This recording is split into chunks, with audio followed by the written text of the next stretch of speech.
Assalamualaikum warahmatullahi wabarakatuh.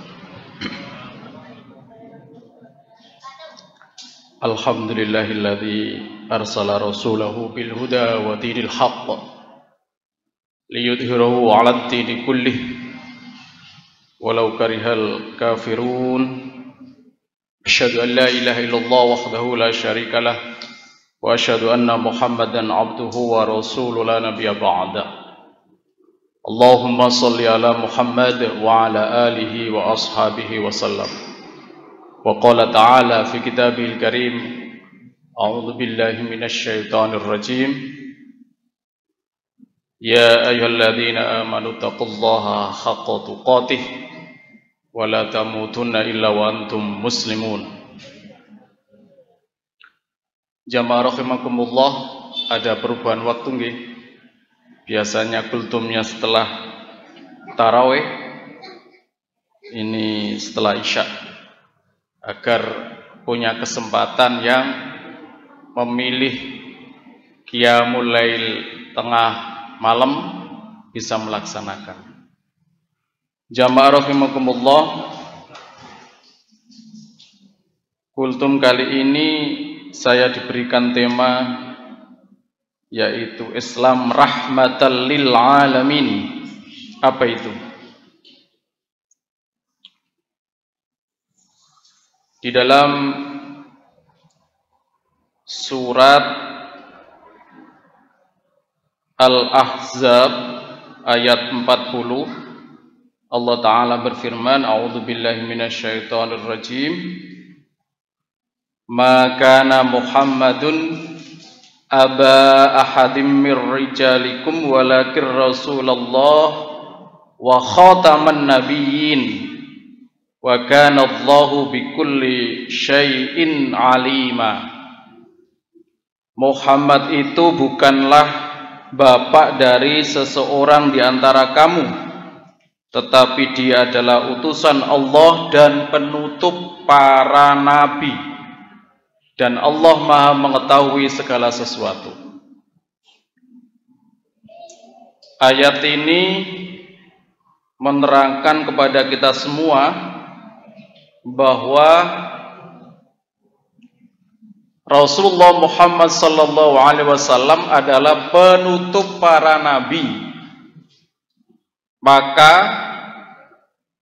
keyakinan akidah kita di dalam ilmu kalam, kalau ada yang mengaku nabi setelah Rasulullah Muhammad SAW, itu namanya nabi palsu. Dan oleh karenanya ajaran Islam, ajaran Rasulullah Muhammad SAW ini adalah berlaku seluruh alam. Sebelum Rasulullah Muhammad SAW, para rasul dan nabi itu diutus oleh Allah di waktu tertentu, di tempat tertentu.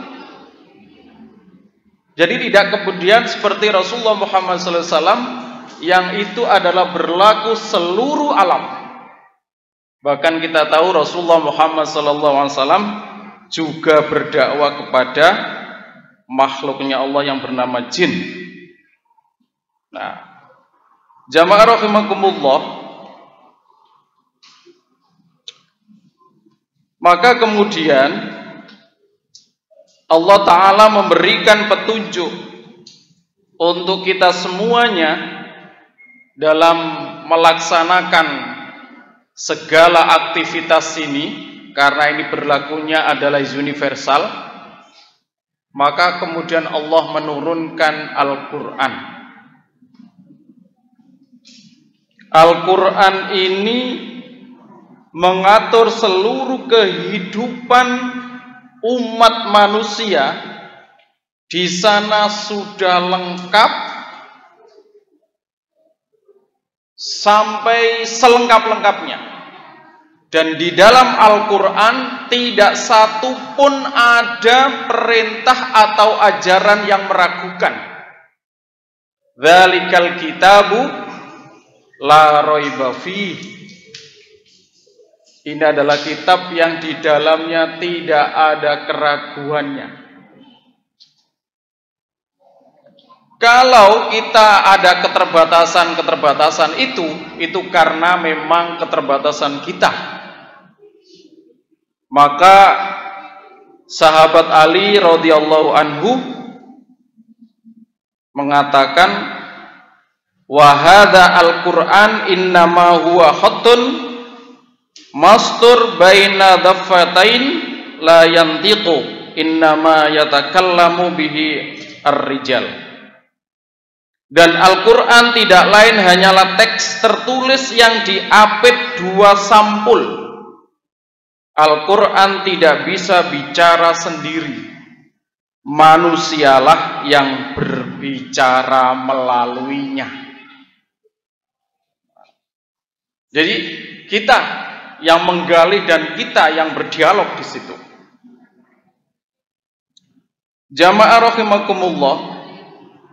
Maka kemudian Islam ini melalui Al-Quran itu adalah berlaku untuk semuanya. Banyak ayat-ayat Al-Quran di sana tidak dikhususkan dalam ajarannya, itu hanya untuk orang mukmin muslim saja. Tapi di luar mukmin muslim juga ada panduan. Coba kita perhatikan, ada salah satu ayat, ya ayuhan nas ya, kulu mir rizqillahi halalan thayyibah. Wahai manusia, di sana manusia, bukan untuk kita yang mukmin muslim saja. Makanlah, minumlah yang halal dan thayyibah. Jadi luar biasa Al-Quran ini. Maka ajaran Islam itu untuk semuanya. Oleh iblis dikhawatirkan sejak awal. Kita lihat di dalam Quran surat Al-Baqarah ayat 30. A'udzubillahi minasyaitonirrajim. Wa idh qala rabbuka lil malaikati inni ja'ilun fil ardi khalifah qalu ataj'alu fiha may yufsidu fiha wa yasfikud dima. Dan ingatlah ketika Tuhanmu berfirman kepada malaikat, aku hendak menjadikan khalifah di bumi. Mereka berkata, apakah engkau hendak menjadikan orang yang merusak dan menumpahkan darah di sana? Ini adalah ungkapan malaikat ketika Allah akan menciptakan manusia yang mengelola alam ini. Itu disinyalir manusia itu suka merusak dan menumpahkan darah. Karena apa? Karena keterbatasan ilmu manusianya itu sendiri. Padahal di dalam Al-Quran sungguh luar biasa ajaran yang terkandung di dalamnya untuk panduan kita hidup. Jamaah rahimakumullah, kalau kita kembali kepada fenomena-fenomena di kehidupan kita mengenal beberapa istilah-istilah dalam Islam itu. Tapi ini konteksnya sudah di luar wahyu Allah. Kita mengenal Islam liberal. Tadi kan judul kita kan Islam rahmatan lil alamin. Ya. Kita mengenal Islam liberal dan Islam pluralis. Kita tahu tokohnya di Indonesia ada Ulil Absar Abdallah. Ada Islam progresif. Ini tokohnya ada di Iran, Suriah, Perancis, dan Turki. Ada istilah Islam Nusantara. Ini yang lagi dikembangkan oleh saudara-saudara kita di Nahdlatul Ulama. Kita mengenal juga ada istilah Islam Kalab dan Islam Karib. Istilah ini dimunculkan oleh tokoh NU yang bernama Yai Said Agil Siraj. Beliau menulis buku yang berjudul Islam Kalab dan Islam Karib, terbit tahun 2014. Lalu kita mengenal Islam berkemajuan. Gagasan Islam berkemajuan ini melalui Muktamar Muhammadiyah ke-47 di Makassar kemarin. Islam berkemajuan mungkin nanti di suatu momen lagi saya minta Bapak Takmir di sini mengelola kemakmuran masjid ini mengkaji apa itu Islam berkemajuan sehingga kita bisa tahu faham betul apa yang diputuskan dalam Muktamar Muhammadiyah ke-47. Jamaah rahimakumullah, oleh sebab itu sesungguhnya Islam ini adalah rahmatan lil alamin. Wa ma arsalnaka illa rahmatan lil alamin. Dan tidaklah kami mengutus kamu melainkan untuk menjadi rahmat semesta alam. Rahmat semesta alam itu adalah kasih sayang sesama. Fokusnya kalau rahmat itu urusannya kepada Allah, itu adalah kasih sayang Allah kepada hambanya yang lembut, yang kuat. Tapi kalau rahmat ini untuk manusia, itu adalah kasih sayang kemanusiaan. Dan di Muhammadiyah ini luar biasa. Kita dikenal dengan gerakan filantropi, gerakan berbagi, gerakan memberi, yang kemudian oleh Persyarikatan Muhammadiyah dibentuklah lazismu. Juga di sana ada MDMC. Semua lembaga-lembaga di Muhammadiyah ini adalah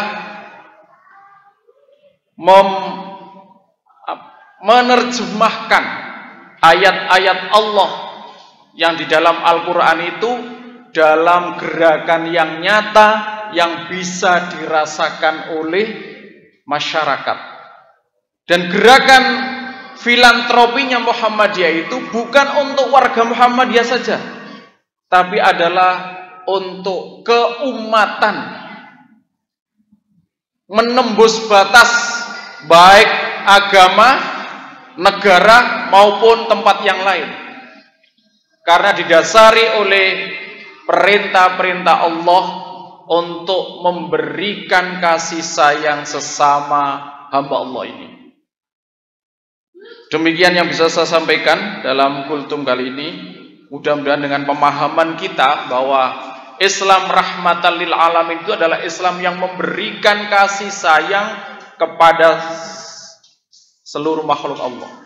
Tidak hanya kepada sama manusia, bisa dengan lingkungan sekitar kita, dengan alam sekitar. Nah, billahi taufiq wal hidayah. Wassalamualaikum warahmatullahi wabarakatuh.